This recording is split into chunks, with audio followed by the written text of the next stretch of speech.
6 ತಿಂಗಳ ಕಾಲ 18 ಬಿಜೆಪಿ ಶಾಸಕರ ಅಮಾನತು ವಿಚಾರಕ್ಕೆ ಸಂಬಂಧಪಟ್ಟಂತೆ ಸದನಕ್ಕಿಂತ ದೊಡ್ಡದು ಯಾವುದೂ ಇಲ್ಲ.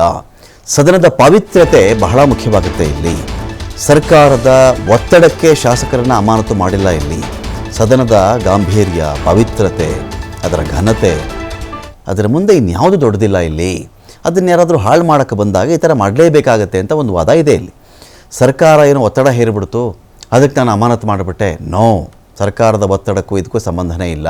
ತಿದ್ದುಕೊಳ್ಬೇಕಲ್ಲ ಅವರು. ಸ್ಪೀಕರ್ ಮುಖದ ಮೇಲೇ ಪೇಪರ್ನ ಹರಿದು ಎರಚ್ತಾ ಇದ್ದರೆ ಏನು ಮಾಡಬೇಕು? ಅವರು ತಿದ್ದುಕೊಳ್ಬೇಕು ಅಂತ ಅಮಾನತು ಮಾಡೋದು ಒಂದು ಪಾಠವಾಗಲಿ ಅನ್ನೋದು ಬಿಟ್ಟರೆ ಬೇರೆ ಉದ್ದೇಶ ಇಲ್ಲ ಅಂಥೇಳಿ ಬೆಂಗಳೂರಲ್ಲಿ ವಿಧಾನಸಭೆಯ ಸ್ಪೀಕರ್ ಯು ಟಿ ಖಾದರ್ ಹೇಳಿಕೆ ಕೊಟ್ಟಿದ್ದಾರೆ. ನಾವು ತಪ್ಪು ಮಾಡಿದ್ದೇವೆ ಅನ್ನೋ ಭಾವನೆಯೇ ಅವರಿಗಿಲ್ಲ. ಹನಿ ಟ್ರ್ಯಾಪ್ ಬಗ್ಗೆ ಯತ್ನಾಳ್ ದಿಢೀರಂತ ಮಾತನಾಡಿಬಿಟ್ರು. ಆಗ ಗೃಹ ಸಚಿವರು ಸದನದಲ್ಲಿ ಉತ್ತರವನ್ನು ಕೊಟ್ಟರು. CM ಸಿದ್ದರಾಮಯ್ಯ ಕೂಡ ಇದಕ್ಕೆ ಉತ್ತರವನ್ನು ಕೊಟ್ಟರು. ಕೆಲವರು CBI ಸಿಟ್ಟಿಂಗ್ ಜಡ್ಜ್ ತನಿಖೆಗೆ ಒತ್ತಾಯ ಮಾಡಿದ್ರು. ಸಲಹೆ ಸ್ವೀಕರಿಸುವುದಾಗಿ ಮುಖ್ಯಮಂತ್ರಿಗಳು ಹೇಳಿದ್ರು. ಅವರು ಕೇಳಬೇಕಾಗಿತ್ತಲ್ಲ, ಕೇಳಲಿಲ್ಲ ಅವರು.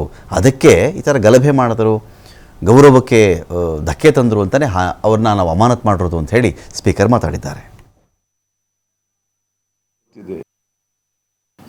ಇವತ್ತು ಆ ಘಟನೆ ನಡೆದಾಗ ನಾವು ಕೊಟ್ಟಂಥ ಒಂದು ತೀರ್ಮಾನ